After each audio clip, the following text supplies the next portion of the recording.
Hi everyone. Thank you so much for joining me again today. Today's topic is all about logic and leaving it out of manifesting. And I know that this sounds kind of bizarre, but we're going to dive in real deep with this. And I intend that it just clicks really easily and quickly. If you love our videos and our content and our channel, feel free to subscribe. Give us a heart in the comment. Let us know that you're there, in the comment section. We love engaging with you there. I run this channel with my gorgeous friend Berna, and we love working with everyone. So thank you so much for all of the ongoing bookings and the support. Really, really appreciate it. Okay, logic. So most of us, I think, up until the point of when we discover the law of assumption and manifesting, are leading very logical lives. Things like, I have to work hard in order to get a lot of money, or I need to have a uni degree in order to get a job. I need to be beautiful in order to be in a loving relationship. I have to prove myself in order to receive love. I have to do a 6-month weight loss program in order to feel good about myself, in order for somebody to feel good about me too. It's all this kind of crap that just really gets in the way of having what is essentially already ours. So logic. Let's look at logic in terms of relationships and love too, because I do find that a lot of coaching sessions are around a specific person, and a lot of it also comes down to our self-worth and our self-concept. So logic in relationships. A lot of us think there should be some kind of chronological order with relationships. So we kind of meet someone, and then we start to have feelings. We go on more dates. This person then says that, we're exclusive. Then you meet the family, then they propose, then you get married, and then you have kids, and then you grow old together. And yes, it can be like that. It's whatever you want it to be. But it doesn't have to be in that chronological order, and it doesn't have to take a lot of time. Because often when we look at logic, we look at linear time as well. So it's like, well, these things can't happen, these big things, until these little things are already sorted out. Good news, we don't need to worry about any of that with manifesting or the law of assumption. All you need to do is go to the end. You just need to go to the end. So if your wish fulfilled is that you're married and in a loving, committed, deeply devoted relationship with your specific person, then that's where you marinate. That's where you live in your daily. And then your 3D will solidify that and start showing that back to you. So logically, I always equate logic with limits. And with the law of assumption, there are no limits. You are a limitless being. So logic with limits looks a little bit like I just discussed. I can't have my specific person until I tick A, B, C, D. Maybe this is going to take a lot of time because that's what I've experienced in the past. Maybe my person will only love me when I start doing this. When you start thinking like that, you are doing so many things that are not in your favor.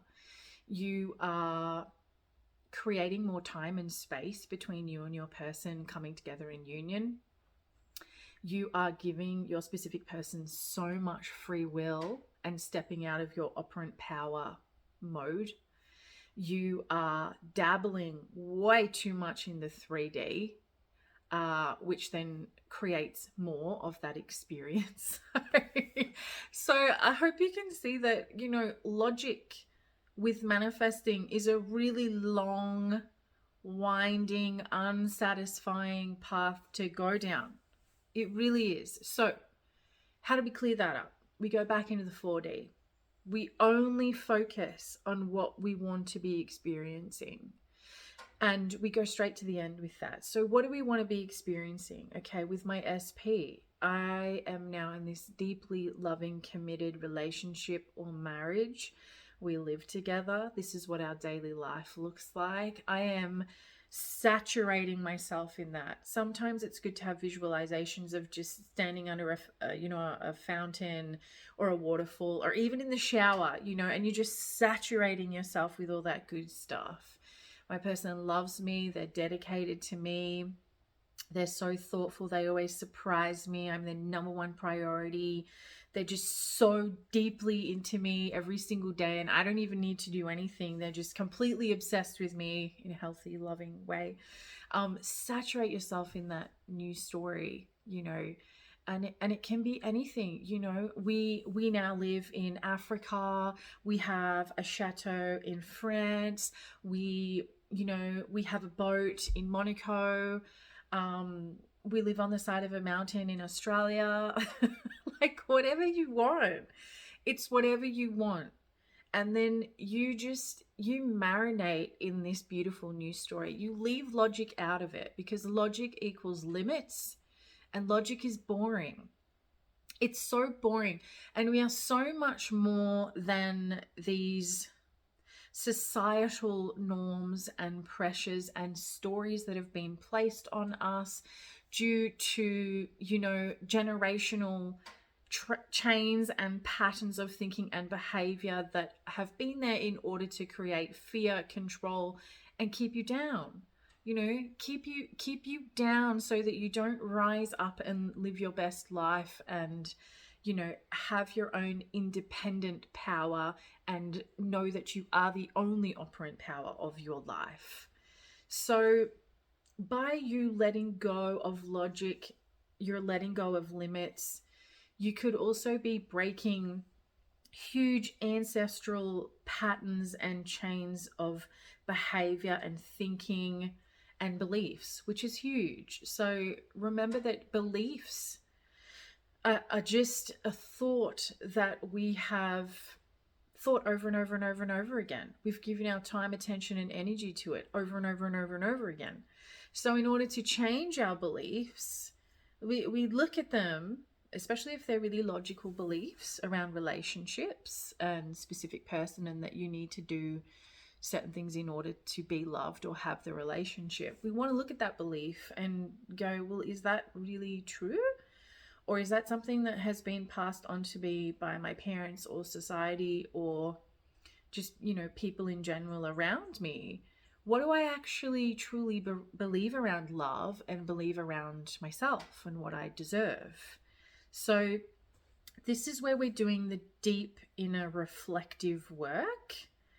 And it's also where we're tapping into our beautiful creative imagination.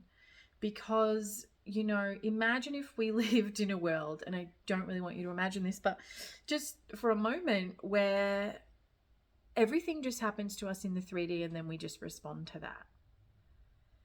There'd be no creation, because it's like, the 3D is just dictating how we feel and behave and interact all of the time. And that's what we're essentially doing when we are plugging too much into the 3D.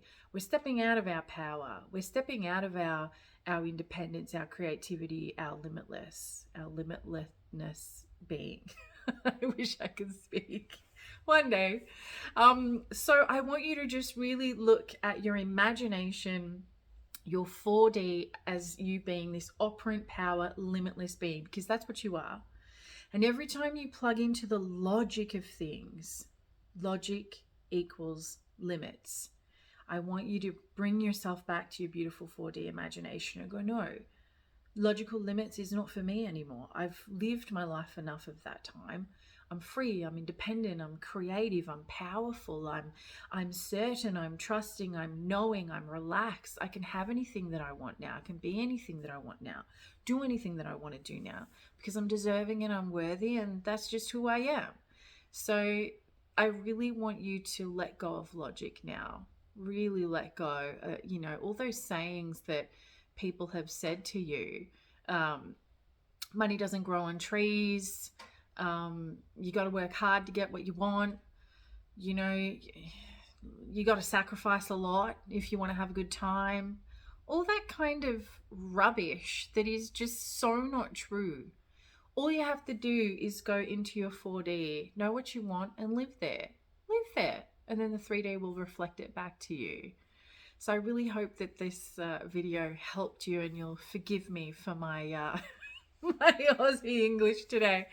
But I hope you're having a wonderful time. Feel free to reach out if you need me, but you are doing a great job. But just today, really reflect on where you're at with logic, limits, and where you're at with your imagination and your limitlessness. I can't get this right. You know what I mean? Just where you're at with your 4D, because you are doing a great job. I'm here if you need me, and I'll see you next time. Thank you.